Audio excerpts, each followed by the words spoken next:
What's going on, everybody? This is Rich of Review Tech USA. My voice is hoarse because I am sick, but now I am going to recap all three conferences from Sony, Microsoft, and Nintendo and go over the highlights, and at the end I will give you my thoughts and tell you what I think about all three conferences. And we're going to start off with Microsoft's conference because honestly it was pretty damn boring and there wasn't too many exciting announcements. But here are the things that caught my eye. They're the same thing that caught IGN's eye. That's why I'm looking at their website right now to take notes. The first thing is Master Chief is back in Halo 4. 343 Industries is now producing the Halo titles, and it will be out next year. It will be very interesting to see if a new development company can actually keep the Halo series going. We will find that out in 2012. The next big thing is that Microsoft wants your Xbox 360 to also become your cable box.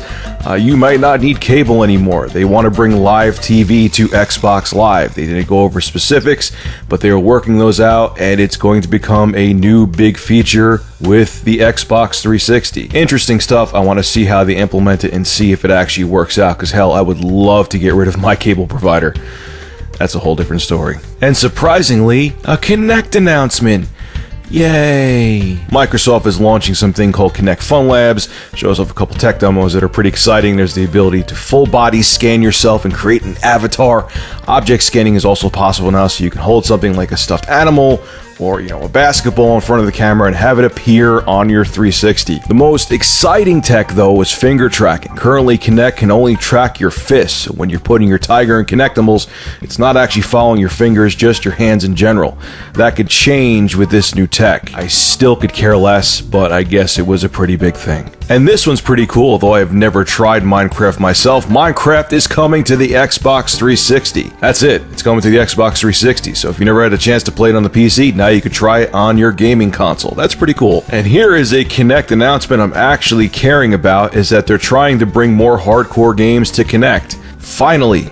The biggest one is actually being developed by Crytek. It's going to be exclusive to the Xbox 360, and it's called Rise. It's going to have really gritty and visceral first-person perspective combat that is going to track your whole body, and every movement can actually be used in the gameplay. It's pretty interesting stuff. And that is pretty much it from Microsoft's camp. Now let's move on to Sony's E3 press conference. And there is a lot more to talk about. Of course, Sony's Jack Tretton started off by talking about the PSN outage, and he sincerely apologized for it. That was nothing big. It was nice to see him actually personally address it, but of course it was predictable that they were going to do that. They went on to show the Uncharted 3 Drake's Deception demo. The game looks amazing, but we've heard so much about it, it wasn't a surprise. It was pretty much assumed they were going to show a demo, but it looks amazing, and I love the Uncharted series, so I'm seriously looking forward to it.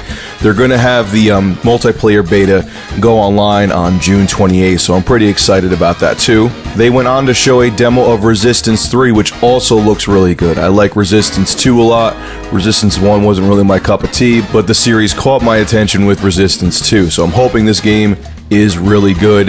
I think it will be. They also went on to announce that God of War Ghosts of Sparta and God of War Origins are getting a HD remake for the PS3. Those were the PSP titles. They're going to be HD and they're going to be 3D. That's pretty cool. And I really wanted to play those again because I played them on the PSP a little bit. I'm not big on portable gaming, so it'll be nice to play them on the PlayStation 3. This one's been rumored for a while. Echo and Shadow of Colossus HD Collection is coming to the PS3. Again, that's been circulating around for a while. No big surprise there. This one's actually pretty interesting, and it shows that Sony is really still trying to push 3D and make it affordable. They revealed a 24-inch 3D TV bundle built for gaming and ready for 3D. With the 3D enabled, you could play any co-op game looking as if you had your very own screen instead of sharing the screen with a friend. They also presented a bundle with Resistance 3 that includes 3D glasses and an HD cable for $4.99, which I still think is kind of pricey for a 24-inch TV, but they are including some other stuff with it, so we'll see how that does. They went on to have some partners, aka developers, come on the stage and say how they're going to have exclusive content for PlayStation versions of the game. There was a lot of games shown, and a lot of it we already knew, and honestly, if I go into detail about every single game, this video will be 3 hours long. You could check out, I'll have a link below to the E3 highlights, so if you want to go into more detail, you could read that article. But the big thing that I want to talk about with Sony is the NGP, now known as the PS Vita. They showed a lot of different demos with it. They have a lot of different developers on board. They showed Uncharted Golden Abyss, which looks amazing. It looks exactly like the PlayStation 3 version. They showed how they're going to have touch controls with Uncharted Golden Abyss. It looks like it's going to work really well. They had Mod Nation Racers for the PS Vita. It looks really good.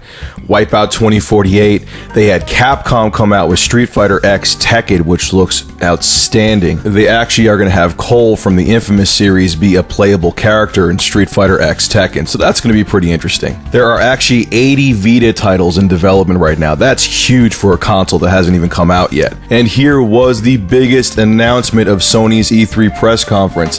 The price of the portable PlayStation Vita is actually going to be affordable. Yes, I know, it's shocking. They're going to have two models. They're going to have a Wi-Fi PS Vita and a 3G version. The Wi-Fi only version is going to be $249.99 US, and the 3G version is going to be $299.99 US.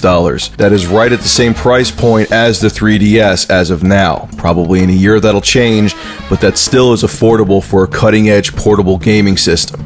The only downside to the 3G version is that they are having the network run through AT&T. You have to have 3G through AT&T, and I think everyone will mutually agree that AT&T's service sucks. But beyond that, I'm even pretty excited for the PS Vita.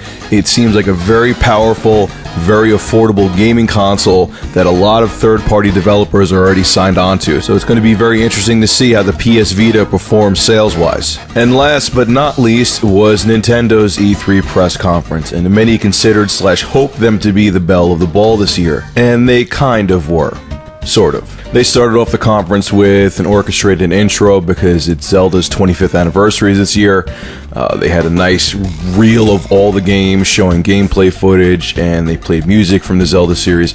It was a really cool intro, one of the best I've ever seen. After that, they announced a whole bunch of Zelda info. I'll have a link below if you want to get more into it.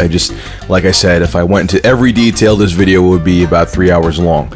They then announced a bunch of 3DS titles. They have Mario Kart 3DS, Star Fox 64 3DS, Super Mario 3D, which was actually the most enticing to me, Kid Icarus Uprising. We've seen so much about that even since last year.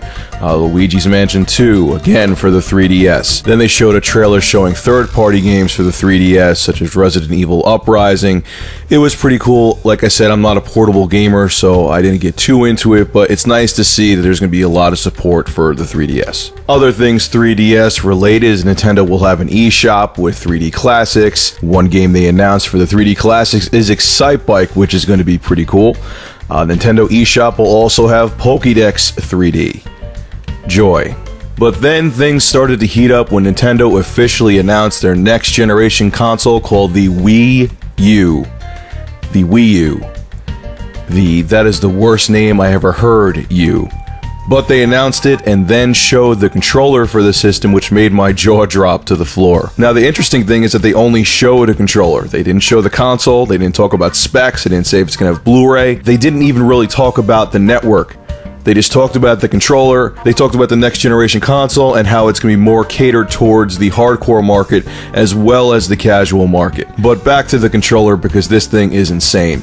The controller has a 6.2-inch touchscreen on it. It basically looks like a gigantic tablet. There is 2 analog buttons, a directional pad, 4 face buttons on the back. There are 2 triggers. I hear it's very comfortable, but the controller looks huge. It looks like a PDA from the mid-90s, except more smoothed out and rounded. The nice thing about it is that if someone comes in the room and wants to watch a baseball game or a football game, you could actually play the game through the controller.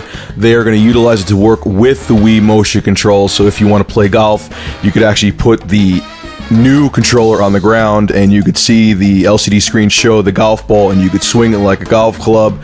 They're looking to really innovate with this controller, and it'll be interesting to see how well it works. It's also nice to see that they brought back the old school controls with this new technology. So once again, they're trying to bring the hardcore gaming market back to Nintendo. Although I was not entirely impressed with the fact they didn't have an actual console to show, they did show how third-party developers are supporting the Wii U. They had a video where they showed third-party developers and video from third-party games.